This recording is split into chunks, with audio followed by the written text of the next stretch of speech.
नमो अरिहंताणं नमो सिद्धाणं नमो आयर्याणं नमो उवध्यायाणं नमो लोये सव्वसा मंगलमय मंगल करण वीतराग विज्ञान नमो ताहि जाते भई अरहंतादि महान करि मंगल करि हो महा ग्रंथ करण को काज जाते मिले समाज सब पावे निज पद राज। पंडित टोडरमल जी द्वारा रचित मोक्ष मार्ग प्रकाशक जी के आधार से हम चार अनुयोग का स्वरूप समझ रहे हैं। हम लोग अभी क्या चर्चा कर रहे थे? चरणानुयोग का प्रयोजन। ये चरणानुयोग का क्या प्रयोजन होता है? चरणानुयोग क्यों रचा गया? चरणानुयोग किस में हेल्प करता है, वो हम लोग देख रहे थे। कल हम लोगों ने ये देखा था कि चरणानुयोग में नाना प्रकार धर्म के साधन निरूपित करके जीवों को धर्म में लगाते हैं। ठीक है, बराबर। जो जीव अपना हित अहित नहीं जानते, ऐसे भी जीव है। अरे अपन लोग तो अपना भला बुरा जानते हैं। कुछ जीव ऐसे भी है जो अपना भला बुरा जानते ही नहीं है। मनुष्य की बात कर रहे हैं अपन। बाकी तीन गतियों में तो जो है सो है ही। मनुष्य गति में भी अनेकों जीव ऐसे हैं जो अपना भला बुरा जानते ही नहीं है। और हम उनके लिए तो क्या है कि बस दुकान अच्छी चलते रहे तो हमारा अच्छा चल रहा है, और जिस दिन दुकान में घाटा हो जाए हमारा बुरा हो गया।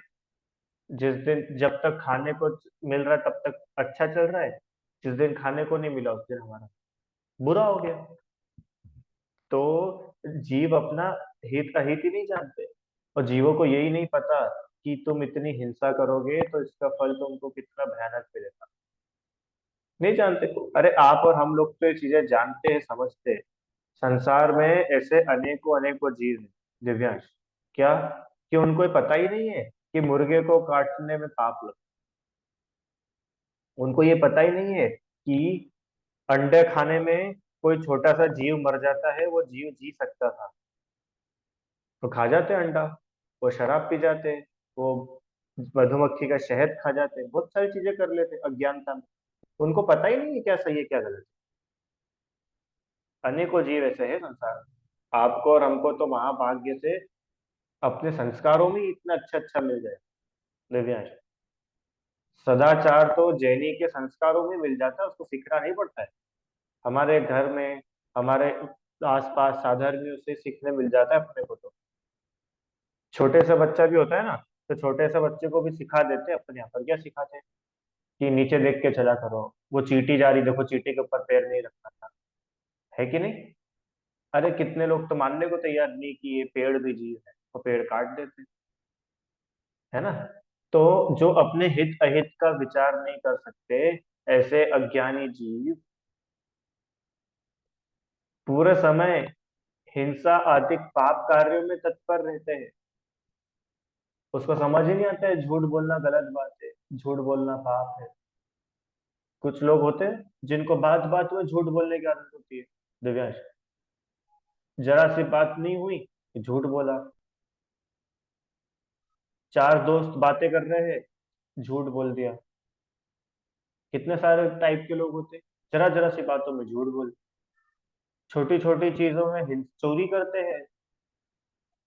अनेकों जीव ऐसे हैं जिनको पता ही नहीं है कि वो जो कर रहे हैं उसको चोरी भी बोलते हैं। कुशील परिग्रह पापों को जानता ही नहीं है जीव, और पूरे समय पापों में ही तत्पर रहता है। तो ऐसे जीवों को धर्म में लगाना है। अब समझ में आया दिव्या? ऐसे जीव, आपके हमारे जैसे जीव तो बहुत अच्छे सिचुएशन में हैं आज की तारीख में। यहाँ पे उन जीवों की बात कर रहे हैं जो जानते ही नहीं है सही क्या है गलत क्या है। समझ में आ रहा है आपको? और हम, कोई व्यक्ति शराब पीता है, हम्म, उसको धर्म में लगाना है, कैसे लगाओगे? अच्छा बता। शराबी व्यक्ति धर्म में लग सकता है? ठीक है। कोई व्यक्ति 24 घंटे सब साथ व्यसन करता है, जुआ खेलता है, सट्टा खेलता है, पर स्त्री सेवन करता है, वो धर्म में लग सकता है क्या? उसको धर्म में लगने की परमिशन है? अपने को क्या लगता है कि क्या सर कैसे लग सकता है? वो बोल रहे कि लग सकता है। चरणान योग उसको धर्म में लगा है। चरणान योग ऐसी मैजिकल चीज है कि चरणान योग तो हर व्यक्ति के लिए खुला है? अरे अंजन चोर जैसा व्यक्ति भी भगवान बन गया। बना कि नहीं बना? अंजन चोर भगवान बन गए थे। कितने सारे जीवों ने सम्यक को प्राप्त कर लिया। कमठ, कमठ कितना भयानक था बताओ। चलो लाइव एग्जांपल देखते हैं ना। पर कमठ ने कितना हैरान करा पार्श्वनाथ भगवान को। 10 भवों तक उपसर्ग करा, अंतिम भाव में भी माना नहीं, इतने दिन तक उपसर्ग करा। पत्थर बरसाए, आग बरसाई, तो न जाने क्या थे। पर पार्श्वनाथ मुनिराज की समता को देखकर, पार्श्वनाथ मुनिराज की समता मतलब पार्श्वनाथ मुनिराज का चरणानुयोग, क्योंकि जो दिखता है वो चरणानुयोग ही होता है। देखो, करणानुयोग आपको से दिखता नहीं है। प्रथमानुयोग तो वो है जो पहले हो चुका, और द्रव्यानुयोग तो वस्तु का स्वरूप है। तो जो बाहर आचरण जो कुछ भी दिखता है अरहम, वो सब चरणानुयोग के अंदर जाता है। आप शांत हो, आपने क्रोध नहीं करा, आपने क्षमा करा, ये सब क्या है? ये चरणानुयोग है। तो देखो पार्श्वनाथ भगवान की क्षमा को देख करके कमठ बदल गया। आप लोगों को पता है, अपन लोग कमठ के लिए ऐसा बोलते हैं कि कमठ खराब, कमठ खराब। कमठ सम्यक दृष्टि है, विश्वास है? कमठ सम्यक दृष्टि है। सम्यक दर्शन प्राप्त कर लिया कमठ ने पार्श्वनाथ भगवान की समता को देखकर। पार्श्वनाथ भगवान की धैर्य, पार्श्वनाथ भगवान की समता को देख करके कमठ को क्या हुआ कि सम्यक दर्शन की प्राप्ति हुई। समझ में आया क्या? तो ये है क्या, इसको बोलते हैं चरणान योग से धर्म में हर व्यक्ति लग सकता है। उसने कुछ नहीं करा, उसने कोई माला नहीं पहरी, उसने कोई कुछ नहीं करा, उसने कोई स्वाध्याय नहीं करा, और उसने तो खाली पार्षद भगवान की समता देखी, और क्या हुआ कि भैया उसको सम्यक प्राप्त हो गया। और हम अपना बाह्य आचरण अनेकों जीवों को धर्म में लगा सकता है। आप ऐसा कभी नहीं सोचना कि अपने को कोई नहीं देख रहा है, नहीं। आपको भगवान देख रहे हैं, आपको कर्म देख रहे हैं, और और आपको अपने आसपास के लोग भी देख रहे हैं। बिल्कुल भी ऐसा नहीं विचार करना क्या कि हमको तो कोई नहीं देख रहा है। सब लोग देख भी रहे हैं, और सब आपसे इंस्पायर भी हो रहे हैं। इसलिए अभी क्या है, अपने को हमेशा जीवन बिल्कुल हाई क्वालिटी का जीना चाहिए।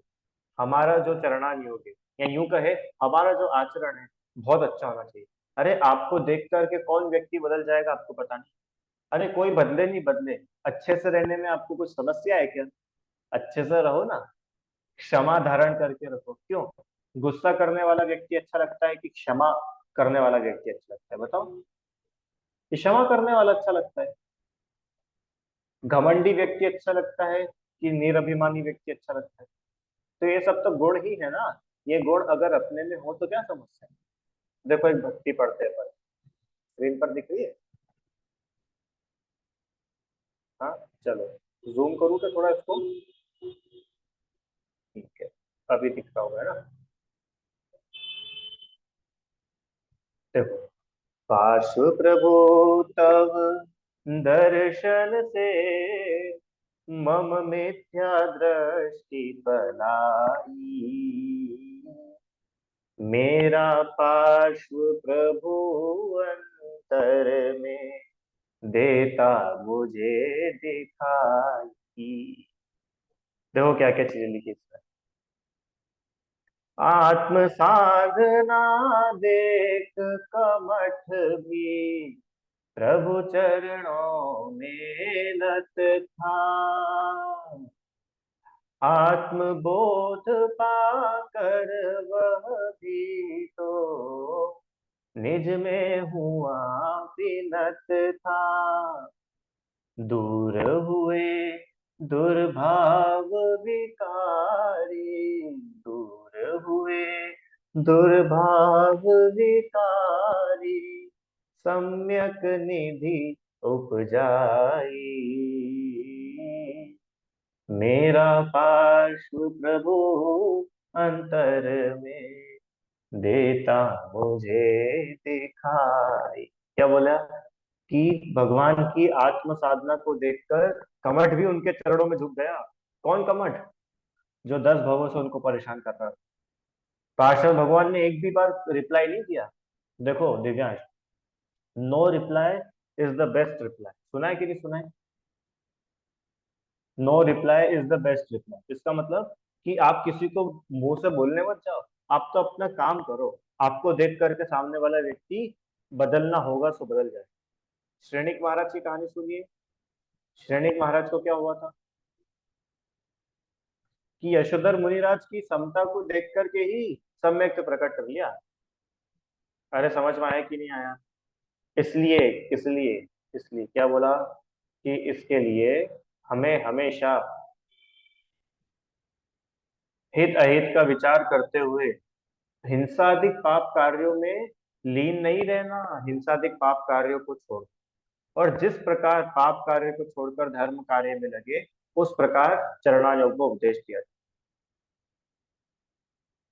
है ना। उसे जानकर वह जीव धर्म आचरण करने के सन्मुख होता है, और गृहस्थ व मुनि धर्म का विधान सुनकर उससे अपने से जैसा सके वैसा धर्म साधन करता है ना। इसके प्राप्त बात भी अपन ने कर ली थी। आइए अब अपन आज बात करते हैं कि जो जीव तत्व ज्ञानी है, जो अज्ञानी नहीं है, जो अपना हित अहित का विचार कर सकते हैं, जो जीव अपना भला बुरा जानते हैं, उन्हें ही चरणान योग कैसे हेल्प करता है? जो जीव धर्म में लगे हुए, चलो आप और हम सब ही, अपन सब लोग धर्म, अपन लोग अपना भला बुरा जानते हैं कि नहीं जानते?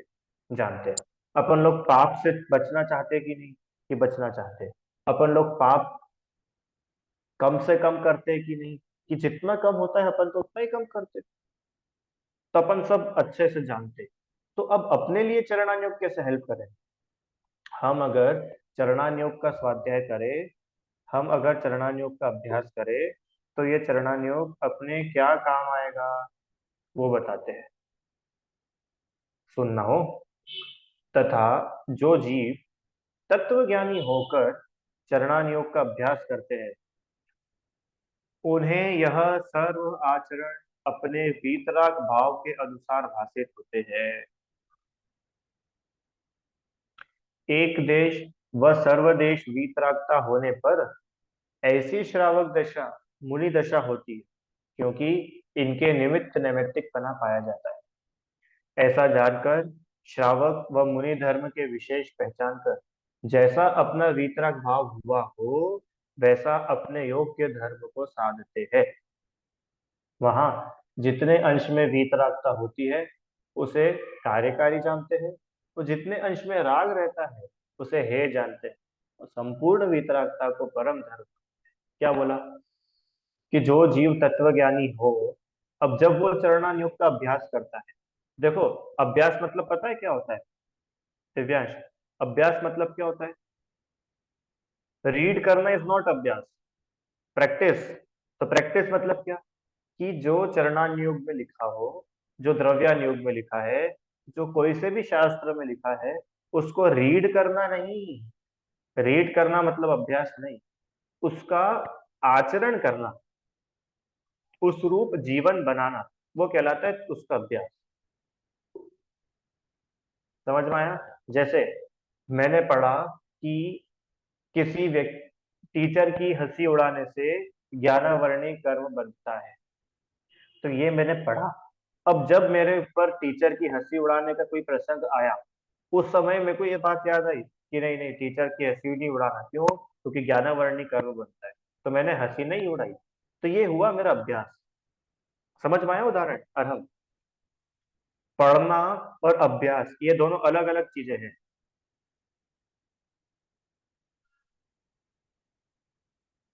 फिजिक्स में पढ़ा, क्या पढ़ा? कि इलेक्ट्रिसिटी होती है, ये तो पढ़ लिया। अब अभ्यास कब होगा कि भैया तुम वो करंट से बच जाना, ऐसा नहीं है स्विच चालू करके अंदर हाथ डाल दिया। तो हम यूं नहीं बोलेंगे कि तुम बहुत अभ्यासी हो। अभ्यासी तो कब हो कि जब तुम थोड़ा समझदारी दिखाओ। ठीक है। चलो, श्रेष्ठ भाई क्या विचार है तुम्हारा? इंसान बने रहना अच्छा नहीं लग रहा है क्या?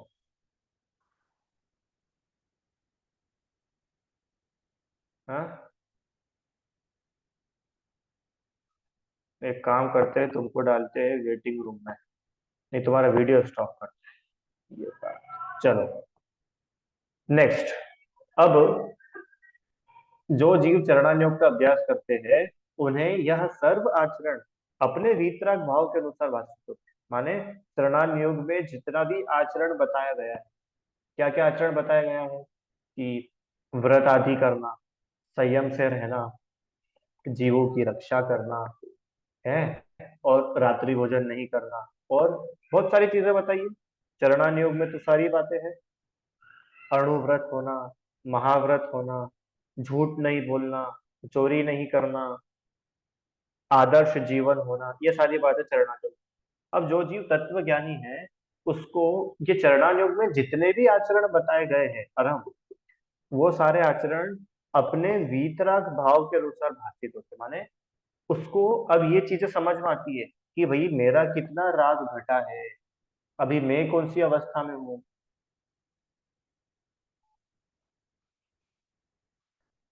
है, आगम के अनुसार अपना जीवन नहीं बनाता है। अरे जैसा ज्ञानी का जीवन होता है, वैसा आगम में दिखता है। क्या बोला? आगम को देख देख करके अपना जीवन नहीं बनाता। अरे जो व्यक्ति ब्रह्मचारी है, जरूरी नहीं है कि अच्छा ब्रह्मचारी हो फिर तो आप सफेद कपड़े पहनोगे। अरे नहीं नहीं, ब्रह्मचारी को दूसरे कपड़े पहनने के भाव ही नहीं होते। उसके जीवन का राग इतना चला गया कि उसको नए नए कलर, नई नई डिजाइन, इन सब में राग ही नहीं आते।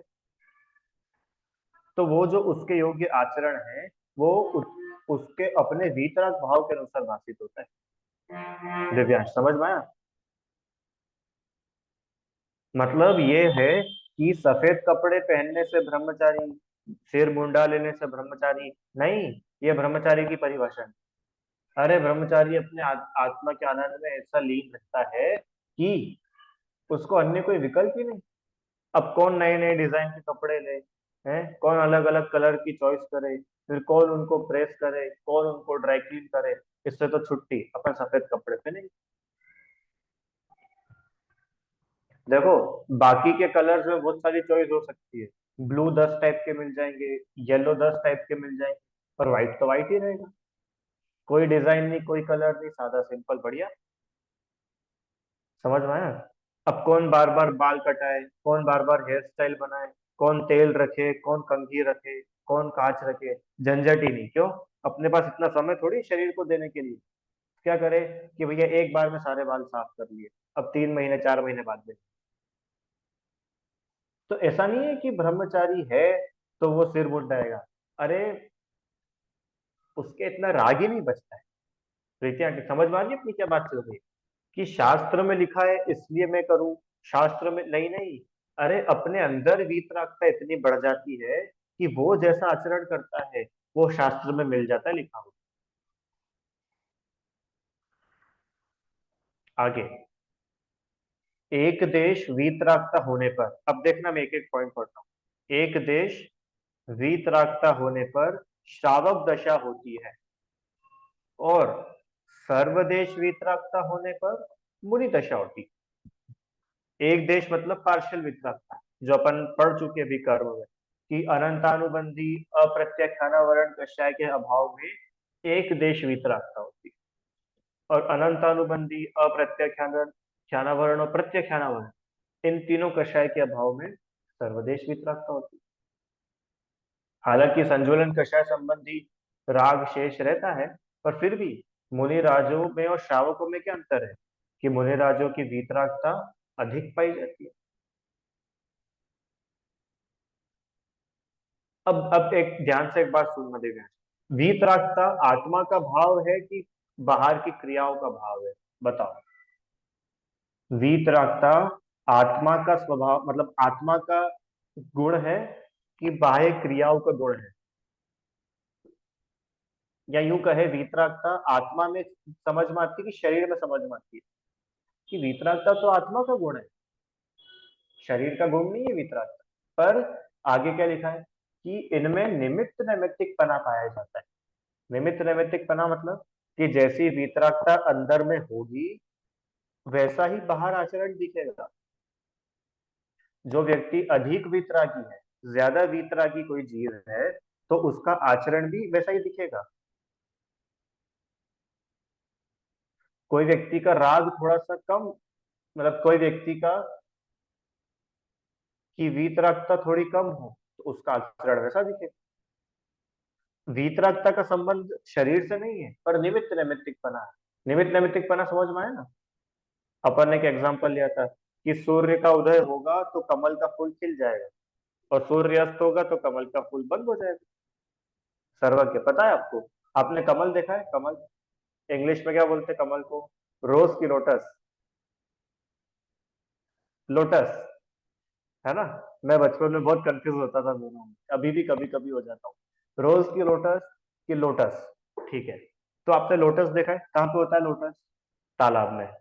तो पता है लोट जब सनराइज होता है ना, जिस समय सनराइज होता है उस समय लोटस खिल जाता है, ओपन हो जाता है, और जिस समय सनसेट होता है तो वो लोटस बंद हो जाता है। सनराइज के टाइम फिर से ओपन हो जाता है, फिर बंद हो जाता है। ऐसे ही आपने सनफ्लावर देखा है? सनफ्लावर, अरे सनफ्लावर देखा है ना सब लोगों ने? तो सनफ्लावर क्या होता है कि जिस डायरेक्शन में सूरज रहता है उस डायरेक्शन में वो फूल हो जाता है ना? सूरज मान लो इधर चला गया तो वो फूल भी ऐसा हो जाएगा। अब कोई सूरज पकड़ पकड़ के फूल को खसकाता है क्या? कि नहीं, सूरज तो नहीं करता है। तो फिर कि निमित्त नैमित्तिकपना है। समझ में आया? निमित्त नैमित्तिकपना मतलब कि उधर सूरज में बदलाव होगा तो इधर लोटस में भी बदलाव होगा। सूरज आकर के लोटस को नहीं बदल रहा है, पर दोनों में संयोग ही ऐसा है कि एक होता है तो दूसरा भी हो जाता है। समझ में आया क्या? है ना? तो वो ऐसा बोल रहे हैं कि अंदर में वीतरागता होती है ना, तो बाहर भी वीतरागता दिखती है। आप पता है नकली बनावटी नहीं कर सकते हो। आपने बनावटी करा है? देखा है किसी को करते हुए? कि अंतरंग में तो वीतरागता हुई नहीं और बाहर बाहर से बनावटी दिखा रहा है। बिल्कुल सफेद कपड़े पहन लिए और सिर नीचे कर लिया और आंखें ऐसी कर ली और ऐसा कर ली, तो वो ज्यादा देर नहीं रह पाएगा। क्यों? क्योंकि अंतरंग में वीतरागता नहीं। अरे समझ में आया क्या दिव्यांश? आपके अंतरंग में वीतरागता होगी तो बाहर ऑटोमेटिक दिखेगी, आपको दिखानी नहीं पड़ेगी। क्या बोला मैंने? आपके गार्डन में अगर खूब सारे गुलाब खिले हैं तो खुशबू फैलानी नहीं पड़ेगी, खुशबू अपने आप फैलती है। समझ में आया ना? ऐसे ही अपने अंदर अगर वीतरागता है दिव्या, और वो सबकी वीतरागता अलग अलग हो सकती है। किसी की मात्र अनंतानुबंधी कषाय गई है, किसी की अप्रत्यक्षानावरण का नाश हुआ है, किसी की प्रत्यक्षानावरण का भी हो गया, और कोई तो परम वितरागी है अरिहंत परमेश की, जिनके संज्वलन कषाय भी नहीं बची। तो जितनी अंतरंग में वीतरागता होगी उतना बाहर का आचरण दिखता है। वीतरागता अधिक है तो बुरी दशा हो जाती है। देखो लिखा है ना वहां पे कि एक देश वीतरागता हो तो श्रावक दशा दिखती है, और अधिक वीतरागता हो तो मुनि दशा भी हो जाती है। माने अब मुनि दशा माने अब तो इतना भी राग नहीं बचा क्या कि दो समय भोजन करे, एक समय भोजन कर ले तो वो भी कभी विकल पाता है। अब तो इतना भी राग नहीं बचा क्या कि अपनी इच्छा से बनवा के भोजन करे। गृहस्थ श्रावक तो फिर भी अपने घर में बोल सकता है क्या कि आज पूड़ी बनाना है, आज खीर बनाना है, आज मैं खीर खाने की इच्छा हो रही है। क्यों? कोई बोले कि मुझे खीर खाने की इच्छा हो रही है, वो सम्यक दृष्टि हो सकता है कि नहीं? क्यों? झट से आप लोगों ने बोला नहीं हो सकता है। आपका आंसर गलत है, हो सकता है। अरे आप लोगों को पता है चक्रवर्ती, चक्रवर्ती का भोजन कैसा होता था? है? चक्रवर्ती का भोजन इतना गरिष्ठ होता था, इतना गरिष्ठ, गरिष्ठ मतलब इतनी सारा, इतना हैवी, इतने ड्राई फ्रूट, उसमें सोने चांदी की भस्म डलती थी, हीरे सोने की भस्म। मतलब कुल मिला के पूरी दुनिया में सबसे बेस्ट क्वालिटी का भोजन होता है चक्रवर्ती, और होता सम्यक दृष्टि। अब ये बात समझ में नहीं आती ना, कि सम्यक दृष्टि है और खाए जा रहे हैं, सूते जा रहे हैं। अरे भैया, दृष्टि सम्यक है, अभी राग थोड़ी ना गया है। जितना राग है उतना भोजन चल रहा है। अभी यही भरत चक्रवर्ती जब मुनि बनेंगे ना, फिर देखना तुम इनकी दशा क्या हो। इतने गजब के मुनि बने कि अंतर मुहूर्त में भगवान बन गए। आहार तक नहीं लिया लोगों ने। पता है, सर्वज्ञ भरत चक्रवर्ती का नाम सुना है आपने? आदिनाथ भगवान का नाम सुना है? आदिनाथ भगवान के बेटे थे भरत बाहुबली। तो उनमें से जो भरत थे ना, भरत चक्रवर्ती थे। चक्रवर्ती मतलब पूरी धरती के राजा, पूरी धरती के अकेले सम्राट, पूरी धरती पर राज करते थे। कितना बड़ा उनका राज्य था, सब कुछ था। अच्छा मुझे बताओ, राजा सड़क पे रहेगा क्या? राजा कहाँ पे रहेगा? राजा के पास एक झोपड़ी तो होनी चाहिए कम से कम।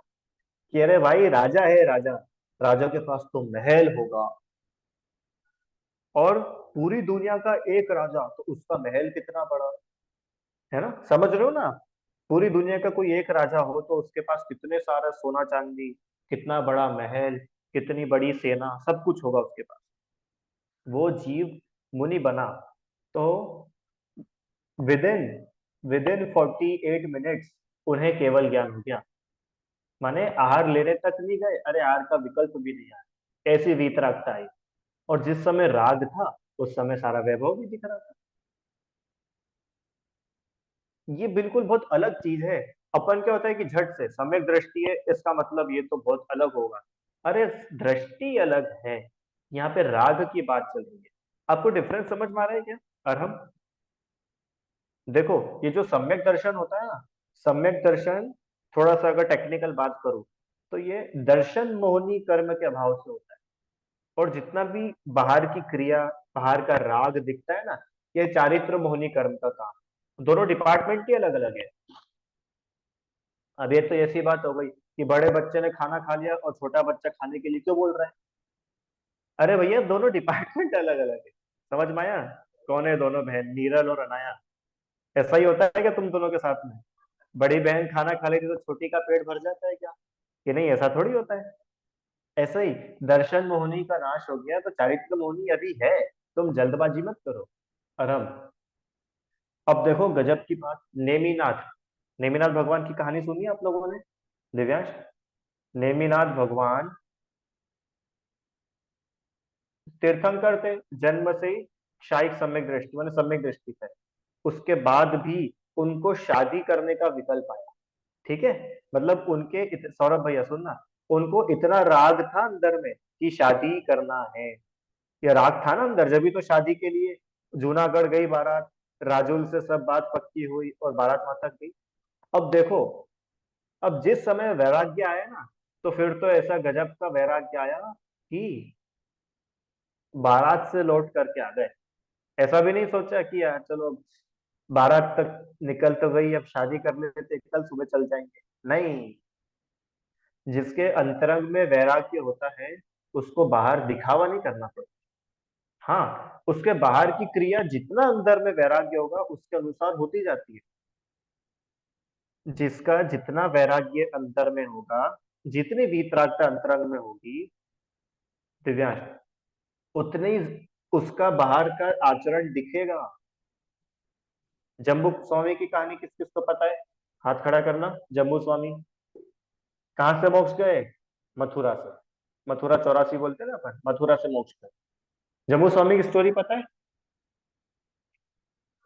सुना दो स्टोरी, 9 मिनट अपने पास। चलो आज स्टोरी सुनाते हैं आप लोगों को। चरणानुयोग के प्रकरण में प्रथमा नियोग। सुनो, स्टोरी ऐसी है, इसको स्टॉप करते हैं शेयरिंग। सुनना ध्यान से। हाँ, स्टोरी ऐसी है कि एक जम्बू स्वामी, जम्बू कुमार थे, ठीक है? और अच्छे बड़े सेठ के पुत्र थे। बहुत सुंदर थे, बहुत स्मार्ट थे, सारी बहुत विद्याएं थी, मतलब हर कुछ उनमें बहुत अच्छा था। और बचपन से ही धर्म के संस्कार थे। क्या हुआ, उनके यहाँ नगर के बाहर एक मुनिराज है। उन मुनिराज का नाम था सुधर्माचार्य। क्या नाम था? सुधर्माचार्य। आचार्य थे सुधर्माचार्य नाम। उनके दर्शन करे तो उनके दर्शन करने से उनके अंतरंग में ऐसा वैराग्य आया कि क्या धन्य है मुनिराज, क्या धन्य है इनकी वीतरागता, कितना बढ़िया जीवन है इनका। एक अपने को देखो, अपन गृहस्थी में है। हाँ, मुनिराज कितने स्वावलंबी है, निरपेक्ष है, इनको जगत से कुछ भी मतलब नहीं। कितना असार लगा इनको जगत, और कितने आनंद में, देखो कितने आनंद में मुनिराज। मैं भी इनके जैसा मुनि बनूं। और पक्का कर लिया, क्या पक्का कर लिया? हम मुनि बनेंगे। ठीक है। अब घर पे आए तो घर पे मम्मी पापा ने बोला कि भैया अब तुम बड़े हो गए हो, अब क्या करना है? तुम्हारी शादी करना है। तो बोलते माता जी कैसी बातें करते हो, मैंने तो सोच लिया है मैं मुनि बनूंगा, मैं शादी नहीं करूंगा, मैं तो मुनि बनूंगा। ये कैसी बात कर रहे हो, हमने तो चार जगह तुम्हारी बात पक्की भी कर दी है। चार कन्याओं से, चार कन्याओं से उनकी बात पक्की हो गई थी कि भैया इनसे तुम्हारी शादी करनी है हमको। कि नहीं नहीं नहीं, मैं शादी तो नहीं कर सकता, मुझे मुनि बनना है। कि नहीं, शादी तो तुमको करना है। और माता पिता ने बहुत आग्रह करा, राज्य के लोगों ने करा। तो अल्टीमेटली उन्होंने अंत में ये डिसीजन लिया कि ठीक है, आप लोग बोल रहे हो ना शादी करना है, हाँ मैं शादी कर लूंगा, पर अगले ही दिन सुबह मैं मुनि दीक्षा ले लूंगा। क्या बोला उन्होंने, दिव्यांश? कि ठीक है, शादी करने का आप लोगों का इतना ही है, तो मैं शादी तो कर लूंगा, पर अगले ही दिन अर्ली मॉर्निंग मैं घर पे रुकूंगा नहीं, मैं तो क्या करूंगा, मुनि बन जाऊंगा। तो मम्मी पापा ने सोचा कि ठीक है, अभी इसकी शादी होगी, जब इसकी पत्नियां इसके पास में आएगी, तो पत्नियों के राग में ये इतना उलझ जाएगा कि मुनि बनने का जो भूत इसके माथे पर चढ़ा है ना, तो सब उतर जाएगा। अभी इसकी शादी तो करो अपन। सौरभ भैया, क्या करा कि शादी तो कर दो। वो चारों, क्योंकि चारों बहुत सुंदर थी, कनक श्री, रूप श्री, ऐसा नाम था उनका चारों का। बहुत सुंदर थी। माने मानो कि स्वर्ग की अप्सराएं भी उनके आगे कुछ ना लगे, इतनी सुंदर थी वो चारों। तो माता पिता को और उन सब लोगों को ऐसा लगता था कि इतनी सुंदर सुंदर पत्नियां किस कौन छोड़ के जाएगा। तो ये जम्बू कुमार का अभी मन बना होगा, पर अभी एक रात में ही इनका तो मन बदल जाएगा। क्या हुआ?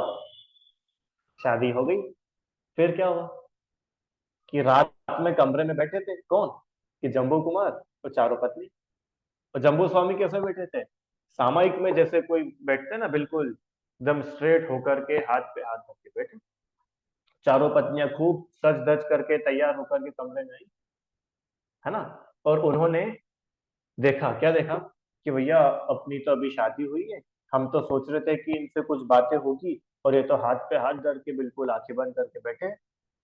अब क्या किया जाए, क्या किया जाए? तो चारों ने आपस में करा कि अरे कोई बात नहीं, अभी अपन उनसे बातें करेंगे तो अपनी अच्छी अच्छी प्यार भरी आवाज सुन करके इनका मन थोड़ा सा डगमग हो जाएगा, फिर ये आंखें खोल के अपनी तरफ देखेंगे। और देखो मैंने इतना खुशबूदार फूल लगाया है, उसको सूंघ करके इनका मन बदल जाएगा। देखो मैं कितनी अच्छे से तैयार होकर के आई हूँ, जरूर आंखें खोलेंगी मुझे देखने के लिए। तो चारों ने जितनी कोशिश उनसे हो सकती थी, हर टाइप से कोशिश करी। दिव्यांश, काय की कोशिश करी कि एनी हाउ जम्बू स्वामी कम से कम आंख खोल के हमारी तरफ देख तो ले, हमसे बातें तो कर ले। अब हुआ क्या कि ये चारों इनसे बातें करती, और जम्बू स्वामी माने जम्बू कुमार जवाब ही नहीं देते। तो फिर उनको समझ में आया कि नहीं नहीं, ये क्या थोड़े धर्मात्मा है, तो इनसे इधर उधर की बातें नहीं करो, इनसे धर्म की बातें करो, तो ये अपने से बात करें। तो इन्होंने धर्म की बातें करी। तो इन्होंने धर्म की बातें की तो इन्होंने जवाब दे दिया। माने इन्होंने कुछ प्रश्न पूछा मान लो धर्म का, तो इन्होंने जवाब दे दिया। फिर कुछ बात करी तो इन्होंने जवाब दिया, फिर इधर उधर की कुछ बातें करी, ये मौन रह गए। तो इनको चारों पत्नियों को समझ में आ गया, क्या समझ में आ गया? कि भैया ये तो अपने से अपने झांसे में आने वाले नहीं, ये इनको तो वैराग्य हुआ है, और ये पक्का वैराग्य दिख रहा है इनका। कि अच्छा। फिर बाद में जम्बू स्वामी ने चारों को उपदेश दिया रात में। कब की रात? शादी की अगली रात जम्बू स्वामी ने उपदेश दिया उनको। और ऐसा उपदेश दिया कि चारों की चारों जो जम्बू स्वामी में राग पैदा करने के लिए आई थी, वो चारों वीतरागी हो गई, चारों बैरागी हो गई। ऐसा उपदेश दिया जम्बू स्वामी।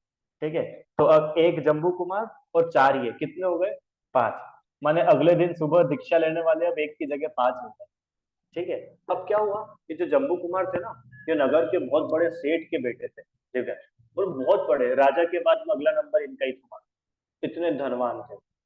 तो अब इतने अमीर व्यक्ति के घर में शादी होगी, सोना चांदी भी होगा, हीरे जवाहरात भी होंगे, खूब पैसा होगा।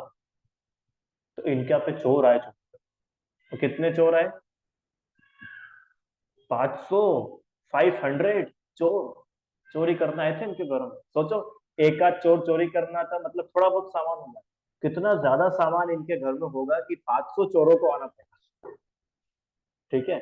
अब वो तो क्या इंतजार में थे कि रात होगी, सब लोग सो जाएंगे, अपन छुपके से अंदर जाएंगे और डाका डाल के आ जाएंगे। पर यहाँ रात में तो कुछ और ही चल रहा था। यहाँ रात में तो स्वाध्याय चल रहा था। जम्बू कुमार और उनकी चारों पत्नियां स्वाध्याय कर रहे थे, तत्व चर्चा चल रही थी। तो इन पांचों की वैराग्यमयी बातों को सुनकर जो बाहर 500 चोर थे ना, वो भी सुन रहे थे इनकी बातें। तो ये पांचों को, 500 लोगों को इन पांच जनों की बातें सुनकर वैराग्य हो गया। किसको? कि जो चोरी करना आया था ना, जो चोरी करना आए थे, वो लोग इनकी बातें सुन करके इनका मन बदल गया कि अरे भगवान, अपन कितने धर्मात्मा जीव, क्या चोरी करना है। धिक्कार है अपने को, धिक्कार है ऐसे धन को, धिक्कार है ऐसी इच्छाओं को, अपने को नहीं रहना सकता। क्या बात है, ये कल दीक्षा लेंगे हम, 500 भी इनके साथ में दीक्षा लेंगे। सोचो, अब कितने हो गए? एक से पांच और पांच से 505। इतने लोग हो गए दीक्षा के लिए तैयार। इनके मम्मी पापा वगैरह सब ने दीक्षा ली पानी। और उसी भाव से जम्बू स्वामी मोक्ष भी गए। मोक्ष चले गए, मोक्ष। पंचम कौन सा जीव मोक्ष चला गया? कि जो अंतरंग में इतना वैराग्य से भरा हुआ था। कहना इतना है कि अंतरंग में वैराग्य हो तो बाहर दिखावा नहीं करना पड़ता, बाहर का आचरण सहज ही वैसा दिखता है। दिव्यांश, अंतरंग में जितनी विशुद्धि, जितनी वीतरागता होती है, बाहर का आचरण वैसा दिखता ही है। बाहर आचरण ना दिखे और अंतरंग में वैराग्य हो, ऐसा तीन काल में संभव है। और बाहर आचरण झूठा झूठा दिखे और अंतरंग में राग द्वेष हो, तो ज्यादा समय तक टिक नहीं पाएगा, असली रूप सामने आ जाए। इसलिए आप और हम सभी ऐसे वीतराग भाव को प्रकट करने का लक्ष्य रख करके चरणान योग का स्वाध्याय करें। समझ में आया? चलो, अब विशेष अपन कल देखेंगे। जिनवाणी स्तुति। हे जिनवाणी भारती, तो ही जपो दिन रैन, जो तेरी शरण आ गए